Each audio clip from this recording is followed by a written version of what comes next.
Musonyagate, kiwele ya. Safa kangando. Meni wele.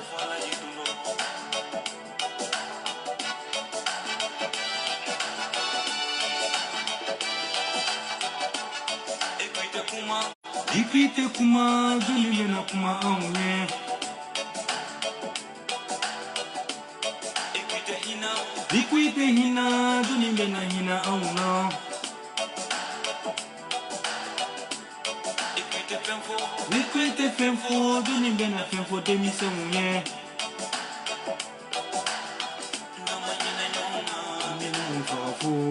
E frafinade. Ah, frafinga jugu.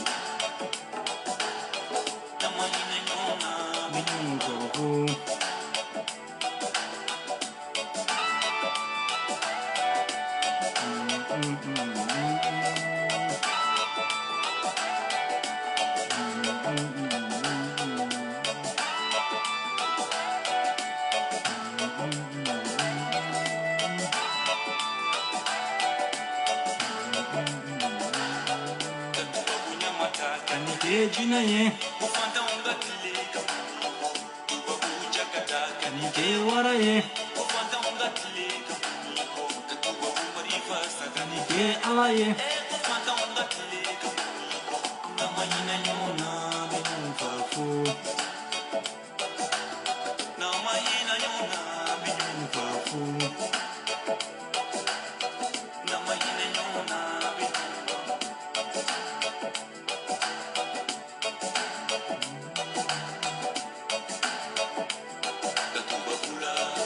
Babula nimbe juye tu babula ye.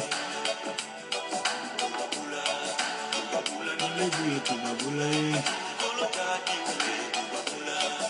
Babula nimbe juye tu babula ye. Santena. Mbalmo au salam alaikum. Au fenfebe pajika ni watina na be kalame.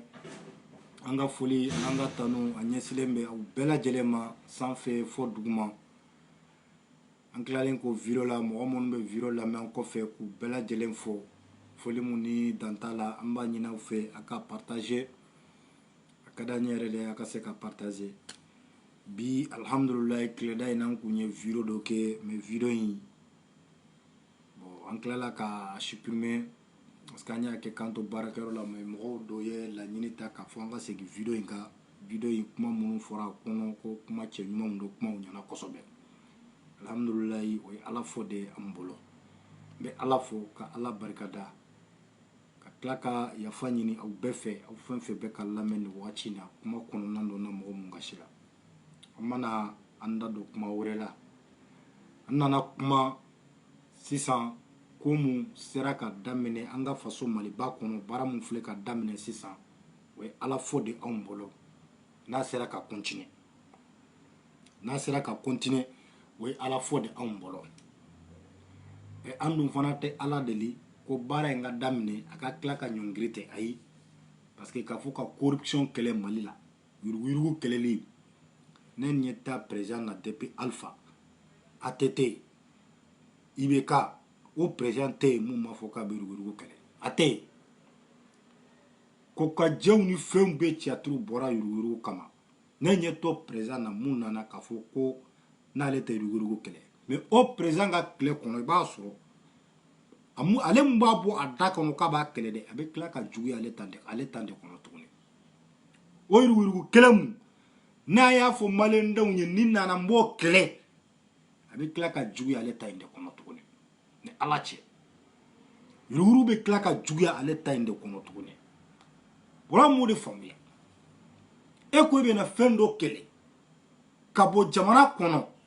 e o be kla ka jugu e ka tan kono anda nyogo nyininga mais malen ko ambe horonye kadamina nyemo fo duguma abek horonya be abela jelenda beko kenyi horonde be mais olu de bu sigi ka fo kunu nana u ka bara kun folo ye yurugu keleli de me o yurugu munu ko ku ba kele ka bo jamana kono de olu de be kla abe kla ka juguya ulu ka tayinde kono mene on se pose la question ali jamana sugu jumenya Alhamdulillah, ministre de la Justice, Maliki, a koniye bara do kumbo, ani aka procureur, ye munda mene sisan, aumbe ala deli, ako, a Canada nade, a kata de mene, uka digi foyoromi, parce que makube koula, Nulu make na ma ulu de ye u kasiga ke mali kono on de dala ka fo ko yurugu ka keleli yere ka nana ay bagari tola ale minana senekelaw ka nyemo nye video flaka ka ne shabana de amilane ni sisanche bakari tola minale kuma be ka chaya fambefe e bakari tola minale aw malen den kelen de ko fo maliki sigle alhamdulillah ambe ala fo abisa ka barala ate mogo nyeda laje mo kana toy na ma mogo mumine fenfe ni dabe na aka be mini am malen don kelen do fonde ani ala fo fona ka ala barkada an kan kumbe mu nyini anyo soro amo de fois bon bakar togola minana an klala kaye tuguni an yogo malen don kele jamana kelen kono ulu be kla ka fo tuguni ko ayi ko bingali de kera bakal togola kan ama kanga mine ne suguna kongo ne ma famuya de on da de ko ni nyana aka mine e on be kla ka bo tuguni ka fo ayi binde kera kan e ama kanga mine yoroina Abdou Nyang leni buwa fane anyu ka video do laje ko bakar togola ka minali ko opposition mo dobe ako duguma kuyu ka vocalu yere do soro en même temps kulu be ta plainte don ko parce que kulu ulu de prison ke ministre de la justice kan est-ce que famia wala sa bakar togola ka se kamine bo ko mun kera ko yi bingali de e no kera bingali e kulu fe amakanga keten bon ko fere be ka ke ulu be chesir be de ke o vocal munu bu bolo ku be ta plainte don o mogo kama munu be opposition mogo la nu ye ni waleyan ke wala sa bakar togola ka se ka bla ko parce que binde keraka maliki na wakati au kelen de ko sisa maliki nana je pense que ko chaman be o ka da bla maliki ka be mine ka be da tugu mogo ni ya do ka be bukule mais adame na bakar togola la aw ko ayi aw maso opposition mogo do be aduguma changa nyogo nyininga de muna mali amba fo chubi shini ka kla ka fo cha ne mo yoro de famia ni wole anga ki akadanye e na kera ambe kla ka boni kuma wore tuguni ko ayi amanga keten ko binkiraka e binkiraka yoro minare aye bo ako yoro de fanye anga se ko famia akana fo ko opposition mo do ka vocalu ba bolo ayi binkiraka ni yoro munye aw be bo ko de ira awna anga se ko ye procureur akana yere clé amba do prison baka ni wati mais prison mumbaka o kana to ka kasegi ko otala de ni ya damina lende katara et puis Bakar Togola fana a ko ka dogo nare belebele munu fana be fo sanfɛ fo a ka damaga o bɛɛ lajɛlen na parce que procureur ye conférence dɔ kɛ a ka conférence senfɛ a ye kuma dɔ fɔ o bɛ se ka mɔgɔ lasiran dɔɔni a ko k'olu filɛ nin ye ka nin baara in mun daminɛ président ka dɛmɛ b'u nɔfɛ ministre ka dɛmɛ bɛ olu nɔfɛ jamanadenw fana ka soutien b'u nɔfɛ président ka dɛmɛ mun b'u nɔfɛ an m'o yɔrɔ de faamuya parce que munna e ni président ka dɛmɛ b'u nɔfɛ ni a fɔ maga bɛna se président ma e bɛ se k'o minɛ an ka ma nin yɔrɔnin faamuya président ka dɛmɛ mun b'i nɔfɛ o ka dabila o kuma ka bɔ a la pewu parce que président yɛrɛ a nɔ bɛ fɛn dɔ la président yɛrɛ maliyɛnden do komi anw de ye danaya ta ka da président kan maa m'a fɔ président ka taa tiɲɛni kɛ dɛ ayi mɔgɔ si m'a fɔ président ma a bɛ tan don min na k'i bɛ taa ka kɛ jamana ɲɛmɔgɔ de e bɛ taa ka kɛ jamana ɲɛmɔgɔ ye taa tiɲɛ mɔgɔ m'o fɔ dɛ ko i ka taa ɲa i ka taa tila i kan kɛ kelen ye faso nafolo i k'i ma bɔ a la a kan ka kɛ fɛn minnu ye a ka kɛ olu ye o de fɔra mais k'a fɔ ko président ka soutien bɛ ɲɛ a ka dɛmɛ bɛ ɲɛ o yɔrɔ b'an sira dɔɔni dɛ procureur Mamadou Sunkalo o yɔrɔ b'an sira dɔɔni dɛ Mamadou Kazonge o yɔrɔ b'an sira dɔɔni dɛ an m'o yɔrɔ faamuya dɛ an m'o yɔrɔ faamuya population ka soutien mun bɛ yen anw b'i ko ka taa mais fɛn fɛn b'a sanfɛ de fɛn fɛn bɛ yen n'a da bɛ nin ko in na bɛɛ ka boucler a avion ko est-ce que a faamuya ka taa bila mɔgɔ minnu sara n'u tun bɛ bɔ ni dossiers ye walasa k'olu faga k'u sen da dossiers kan olu bɛɛ n'o ka minɛ nin na fo o de la n ko a ka daminɛ fo sanfɛ Bakar Togola kelen ka dɔgɔ nin na Bakar Togola sɛnɛkɛlaw ka nafolo ta k'a dun a ka d'a ye cogoya min Bakar Togola ye engrais kolon feere sɛnɛkɛlaw ma Bakar Togola depuis ATT tile la 10 ans ou plus de 10 ans a bɛ sɛnɛkɛlaw ka ɲɛmɔgɔya la mais n'i y'a ye sɛnɛkɛlaw nana ka kule ka kasi u ye tora dɔ de ye u ye tora mun fana ye Bakar Togola nɔ de don parce que Bakar Togola de y'u ka ɲɛmɔgɔ ye ni engrais kolo taara ka feere u ma engrais mun n'a bɛna kɔlɔlɔ se dugukolo ma n'a bɛna kɔlɔlɔ se sɛnɛkɛfɛnw ma mun bɛ tila ka kɛ kɔlɔlɔ ye maliyɛndenw bɛɛ lajɛlen ma Bakar Togola n'a ma minɛ jɔn bɛ minɛ minɛli tɛ kojugu ye o i bɛ taa ɲininka de k'a fɔ ko i n'o yira nin na e bɛ taa de nin ye hɔrɔn ye ni taara ni n'o t'a la ni n'o ma yira la i bɛ bila ka taa so mais ni n'o yira la i bɛ taa de kɔsɔ anw y'o de fɔ fonctionnaire milliardaire fonctionnaire millionnaire i b'a ye Mali de kɔnɔ sɛnɛkɛlaw b'u ka sɛnɛ kɛ b'u ka sɛgɛn na forow kɔnɔ u lafiyalen tɛ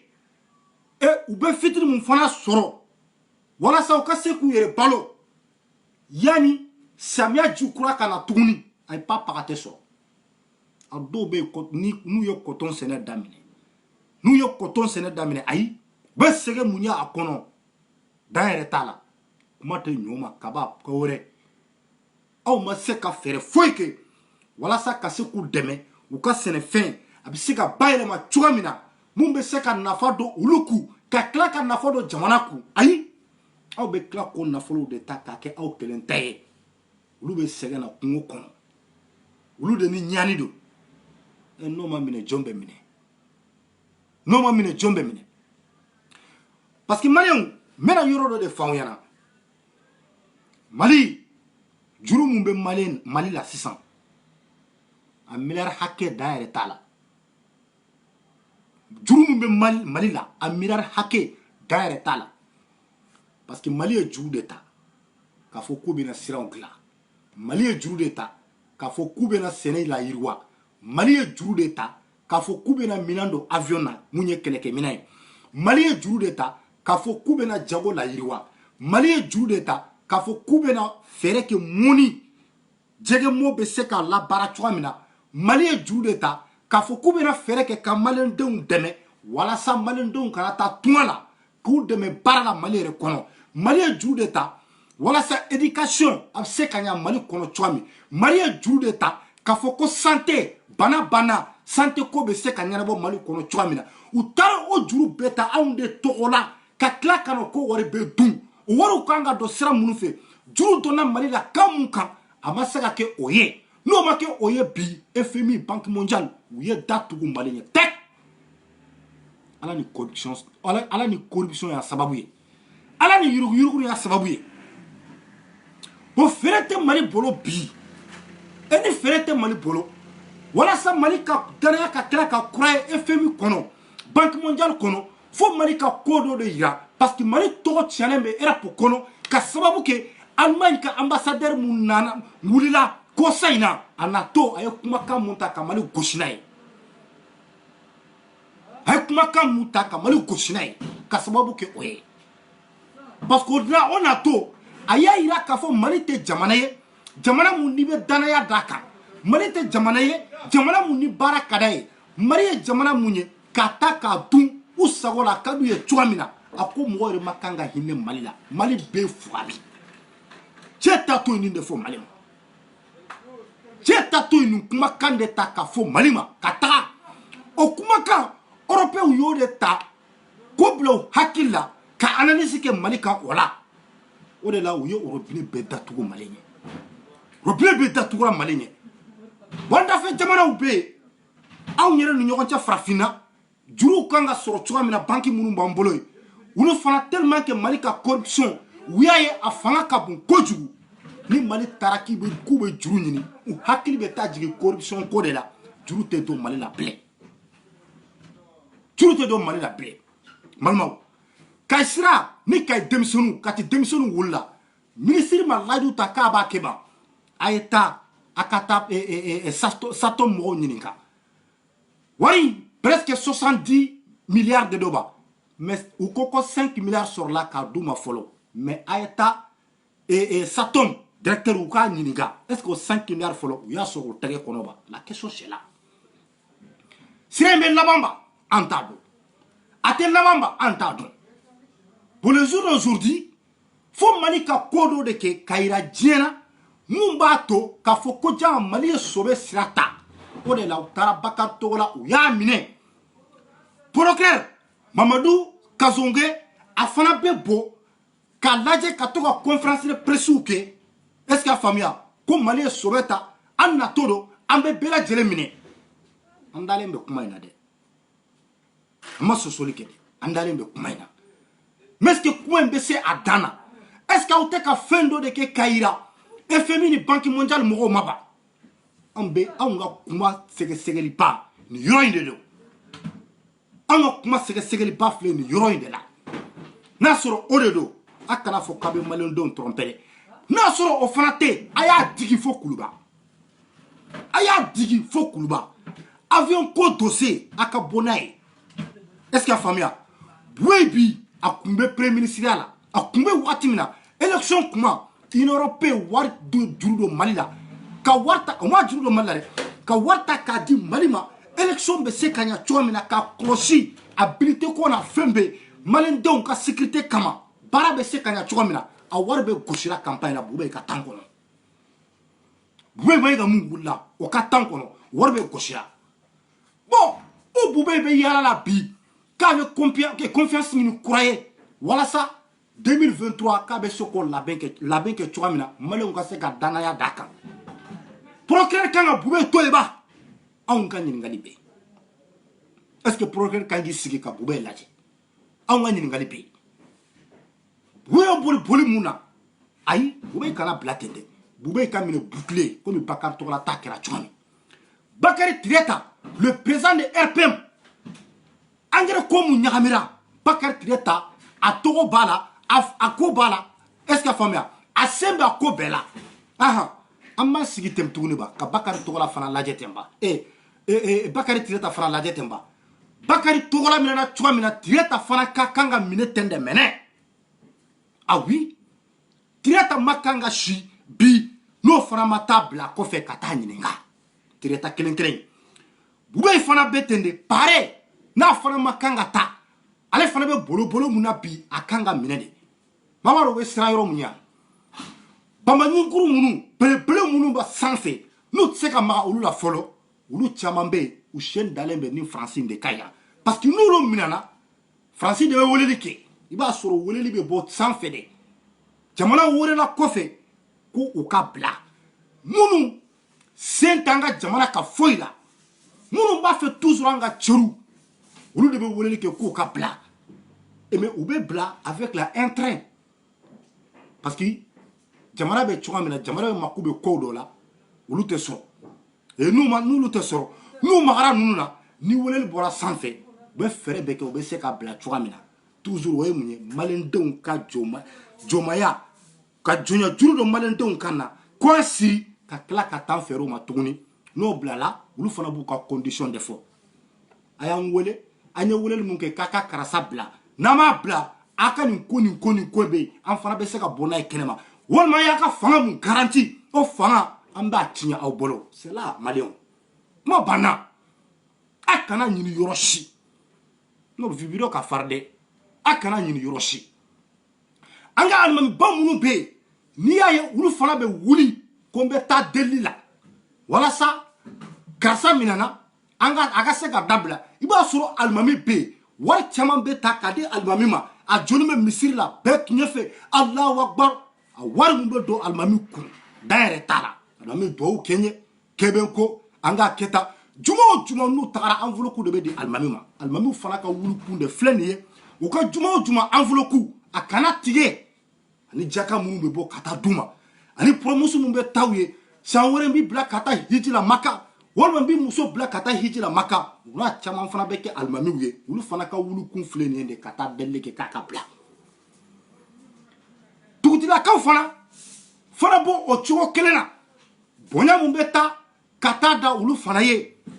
Bamako kɔnɔ enveloppe de bɛ taa ka di dugutigiw fana bɛɛ ma kelen kelen e ye dugutigi ye jama b'i ko i ka kabila mɔgɔw dugutigi bonya kan ka kuma caman est-ce que a faamuya ka don olu fana kan c'est ça qu'anw ka vidéo kɔrɔ la 2018 an delila ka kuma in fɔ aw ɲɛna a ye taa an ka page kan an b'a sɔrɔ yen anw ko diinɛ ani politiki u tɛ taa diinɛ ni politiki tɛ taa diinɛ ɲɛmɔgɔw natara dɔrɔn ta ko tiɲɛna anw ko dugutigiya ani politiki a tɛ taa parce que ni dugutigi fana natara dɔrɔn ta dugudenw bɛɛ bɛ to a kɔlɔlɔ kɔnɔ parce que a bɛ ɲina dugudenw kɔ pewu alimami fana bɛ ɲina misiri kɔ a natalen bɛ minnu na olu fana natalen bɛ fɛn minnu na o ye fanga de ye n bɛ se ka fanga sɔrɔ cogoya min na ka jamanadenw ta tiɲɛ o ta tiɲɛ wari de bɛ ta ka di aw fana ma bɛɛ n'i ka non Mali ka intérêt ka bon dɛ bɛɛ sigilen bɛ mais bɛɛ n'i ka intérêt don bɛɛ n'i ka intérêt don n balimaw baw ye ni Ala cɛ dugutigi ɲɛ bɛ ministre bɛ ka gosi dugutigi ɲɛ bɛ directeur bɛ ka gosi dugutigi ɲɛ bɛ député bɛ ka gosi dugutigi ɲɛ bɛ mairie bɛ ka gosi dugutigi ɲɛ bɛ président bɛ ka gosi dugutigi ɲɛ bɛ juge lankolon minnu dɔ bɛ yen u bɛ ka gosi ayi dugutigi tɛ kuma o la dɛ alimami fana ɲɛ bɛ nin bɛɛ la alimami tɛ kuma dɛ est-ce que a faamuya parce que donbolo bɛ taa ka di ale ma enveloppe min bɛ taa ka di ale ma ale b'a makun jamanadenw bɛ kule la i tɛ wulilen ye k'u bɛ taa delili la an ka taa président deli jamanadenw sɛgɛnna u tɔɔrɔ la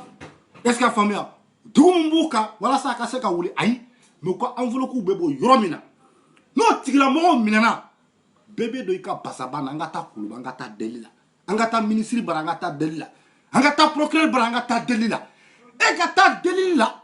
faso nafolo taara k'a dun yɔrɔ min na miliyari joli mun bɛ se ka ekɔliso jɔ an ye mun bɛ se ka dɔgɔtɔrɔso jɔ an ye mun bɛ se ka foraziw sɛnɛ mun bɛ se ka ɲaman cɛ ka bɔ Bamako kɔnɔ o wari bɛ gosira e ma kuma o la a gosi don e ko sisan de k'e bɛ na kuma ko parce que k'a minɛna k'e bɛ taa delili la delili jumɛn on se pose la question an ka ɲɔgɔn ɲininka o de la an ko Mali ko in Mali in bɛ taa min anw bɛ kule k'a fɔ nin ka kɛ mais n'a waati sera anw bɛ tila k'a fɔ ayi a ma kan ka kɛ ten bon Abdou Niang Buwa Fane olu fana ka nafa sɔrɔ sira o de filɛ nin ye est-ce que a faamuya parce que olu fana ka sɔrɔ de filɛ nin ye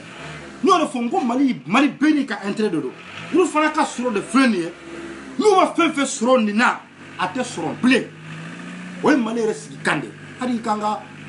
fonctionnaire poste lajɛ ni mɔgɔ mun nominera k'a bila yɔrɔ min na i yɛrɛ ka somɔgɔw de bɛ tila k'i cɔru ka kumakan tɛ kɛ foyi ye do wore te kiyere ko ni ma ke foye ni na ite kay ble ante ñogo ñininga ante ñogo ñininga awa procureur dossier o dossier be aya be labo ka di journaliste ma u ka be fese ka fo bela jele nye jamana donc ka bo kalama dossier be mugo kan abe mugo de kan ki sembe malika na folo yurugu na nyamila ikata mine pru ikata tugu malen donc na folo abero mina ka se ka bo ka di malen donc ma c'est ça la question au moko bo dronde la a mankanto nous on s'en fout en date ola aw me mun fe drota malika wari akase ka bo abe mugo bolo ni président ni présenté ni ministre ni député on a yelmane 12 communes be conseil ou nana ya mairie nous ka conseil ou be elle la mairie nous ka conseil ou be ko projet de boubolo pour le projet de nana Séné be se ka développer el mane kono chogami kala sanuya katabla éducation santé agriculture est-ce qu'il y a famille ani sanuya kuno projet chama de nana 12 communes kono dugo hake mba kono na be sigira mais warma soro kada munka impo ma se ka sara asara chokola ay la mare jamanamu 2018 impôt au kachani 2019 taille 2018 ko presque ni impôt bora anyema ko impôt kangata million pituru commune kelenga impôt kangata million pituru ani kodela million pituru ni ko 2018 ko million tan fla de sorla kono ne dabara banade kono ne sigi nunu ka réunion bela mer na ka conseil sigile ne dabara banna ngambe jamana sugu jumen kono 50 millions kanga bo commune mun kono impôt ku ye 12 millions de soro en 2018 ngobo 2019 sigile ni sanche parce que abeni kabaye joli soro ko 8 millions joli be 18 ni 19 tche 4 millions ne sigile ne a imaginer ninga calculer pour 2018 où il y a 12 millions de soro 19 8 millions 4 millions de différence là. Et 2020, oui 6 millions de. 2021, oui 4 millions. Et bon, on a ça, on peut dire, on dégaille. On dit fait mon cas, il m'a laissé ça. On a projet mounana. Projet il peut quand financer Jolido. Ou quoi cercle mon projet, moi 3 milliards et quelques. Bon, 3 milliards et quelques. Un peu moins ça à sa chocolat. Comme projet au dobé. Le gouvernement yaïra ni 100% do ou 80% ta mais 20% a on yere debata ani partenaire munumbe bonne ko 20% abe soro chogodi ou ko fo 20% ka se ka soro na soro be impôt sara ni commune be impôt sara anyema de 1 le gouvernement fana yaïra avec 80% te dit abada ka soro ni commune de on to ko impôt sara o sara chogola bon ko projet yere kanga bara kata mine watu jume fo watu jume ko projet kanga damine 2019 et 19 kono fo 2021 nga on torala nga on torala e gouvernement ko kare taka demedi fo akaka impôt bere sara wa ola au ka projet nununa projet munye 100% ou be 80 ta au be 20% ta bon ka impôt re ma seka sara asara chogola gouvernement be 20% ta be 80% de au ma chogoti mairie ici go mairie mon ko solution jumembe ko solution ta le bolo an ko solution ko ne be toi te maire de commune kuna et le projet be sekana an fait ya chogodi an ne be soko financer an go maire man ka ya la jede go mun tora an munu be tungala ya mun tora na mo ke sa e koli o dira awma anyo cotiser ko joko dawma sato anyo sene robinet anyo cotiser ko joka dawma dogotoro so anyo cotiser ko joka dawma engo bara to mun tora e meri kuturu re ka se ka sigi awnyo koro diaspora la yan ikanali e dronde diaspora ka cotiser ka dima ako commune do fana be dugu do bola o dugu fana y'u ka impôt bɛ sara 2019 kɔnɔ 2018 kɔnɔ mais 2018 k'olu fana banna k'u ka impôt sara ko parce que dugu dɔ fana bɛ commune kɔnɔ olu fana ko olu t'a sara parce que ninnu ma sara 2018 olu fana tɛ se k'a to k'u ka nafolo ta k'a di a ka don commune kunkanko la ninnu fana t'a sara k'u jɔ dɔ kɛ o dugu mɔgɔw jɔ de don ça c'est réalité 2018 ne n ta bɛ sara ne ta saralen ka ban dɔw bɛ 2018 a ma ta sara e ma wuli k'a ɲɛɲini e ma prison k'u kan e ka tila k'a fɔ ko tuguni ko 2019 ne k'i ta bɛ sara ninnu m'u ta sara 2018 juru b'o la o wari fana bɛ don commune kunkanko de la n ko o de injustice totale n'o kɛra